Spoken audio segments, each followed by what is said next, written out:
ہے، اور ایک انسان دولت مال اور دولت کی لالچ میں فیصلہ کرتا ہے، چاہے اگر امیروں کی طرف سے بلا لیا جائے فیصلہ کرنے کے لیے، اگر ایک طرف امیر ہے اور دوسری طرف غریب ہے، اگر امیر غلط پر ہے تو فیصلہ کرنے والے انسان امیر انسان کو صحیح ثابت کرتا ہے۔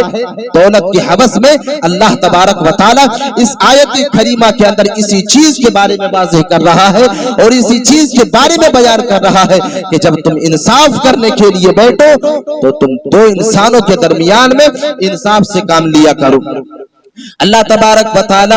ایک دوسرے آیت کریمہ کے اندر اسی چیز کو اور بہترین طریقے سے بیان کر رہا ہے۔ اللہ تبارک و تعالی سورہ مائدہ کے اندر ارشاد فرماتا ہے، یا ایھا الذین آمنوا کونوا قوامین بالقسط۔ اللہ تبارک و تعالی اس آیت کریمہ کے اندر ایمان والے انسانوں سے کہہ رہا ہے کہ اے ایمان والو، تم عدل و انصاف پر ڈٹ جاؤ، تم عدل اور انصاف کے اوپر قائم ہو جاؤ۔ اللہ تبارک و تعالی نے اس آیت کریمہ کے اندر قوام کے لفظ کو استعمال کیا ہے کہ تم اس دنیا کے اندر سب سے زیادہ انصاف کرنے والا بنو۔ اے ایمان والو، تم دنیا کے اندر سب سے زیادہ انصاف کرنے والا بنو۔ یا ایھا الذین آمنوا کونوا قوامین بالقسط شہداء للہ۔ اللہ تبارک و تعالی اسی آیت کریمہ کے اندر آگے بیان فرماتا ہے شہداء للہ۔ اللہ تبارک و تعالی کہہ رہا ہے کہ تم ایک اللہ تبارک و تعالی کے لیے گواہی دینے والا بن جاؤ، تم اللہ تبارک و تعالی کے لیے گواہی دینے والا بن جاؤ، تم سماج اور معاشرے کے اندر سب سے زیادہ انصاف کرنے والا بنو، اور انصاف کے ساتھ ساتھ تم جو ہے حق کی گواہی اللہ تبارک و تعالی کے لیے دینے والا بن جاؤ، چاہے اس حق کی گواہی دینے میں تمہارے اپنے نفس کا خسارہ کیوں نہ ہو جائے، چاہے وہ فیصلہ تمہارے جسم کے خلاف ہی کیوں نہ ہو، چاہے وہ فیصلہ تمہارے نفس کے خلاف ہی کیوں نہ ہو۔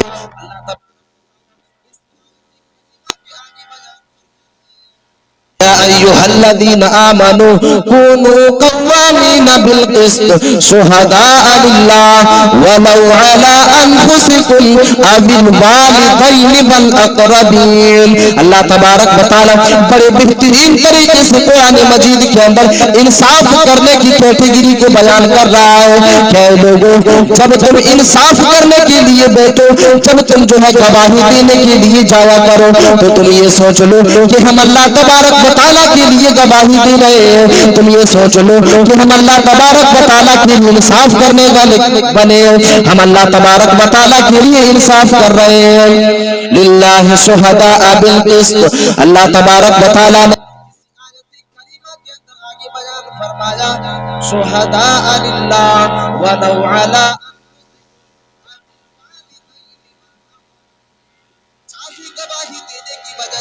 تمہارے اپنے خلاف فیصلہ کیوں نہ ہو جائے، یا تمہارے والدین کے خلاف ہی کیوں نہ فیصلہ ہو جائے، تمہارے والدین کے خلاف ہی فیصلہ کیوں نہ ہو جائے، تمہارے رشتہ داروں کے خلاف ہی کیوں نہ فیصلہ ہو جائے، لیکن تم اللہ تبارک و تعالیٰ کے لیے فیصلہ کرنے والا بن جایا کرو، تم اللہ تبارک و تعالیٰ کے لیے گواہی دینے والا بن جاؤ۔ للہ شہداء بالقسط ولا یجرمنکم شنآن قوم علی اللہ تعدلوا۔ اللہ تبارک و تعالیٰ ایک دوسری آیت کریمہ کے اندر بیان کر رہا ہے کہ تمہیں دشمن کی دشمنی تمہیں جو ہے گواہی دینے میں روک نہ لے، تمہیں دشمن کی دشمنی عدل و انصاف کرنے سے نہ روک لے۔ اور اللہ تبارک و تعالیٰ آگے بیان فرما رہا ہے کہ جب تم انصاف کرنے کے لیے بیٹھو تو تم یہ نہ دیکھو کہ سامنے والا امیر ہے یا سامنے والا غریب ہے، امیر انسان کے پکش میں فیصلہ کر دیا جائے، امیر انسان کے حق میں فیصلہ کر دیا جائے، اور تم کسی کی غریبی کو دیکھ کر کے تم ترس کھا کر کے غریب کے حق میں فیصلہ نہ کر دو۔ اگر امیر انسان غلط پر ہے تو اس کے حق میں اور اس کے فیور میں فیصلہ نہ سنایا کرو۔ اگر ایک امیر انسان، ایک مالدار انسان، ایک دولت والا انسان بھی اگر غلط پر ہے تو تم اس دولت والے انسان کو غلط کہا کرو، اگر ایک غریب بھی غلط پر ہے اور ایک فقیر پر بھی غلط پر ہے تو تم اس فقیر کو بھی غلط کہا کرو۔ تم کسی مالدار کو دیکھ کر کے اپنے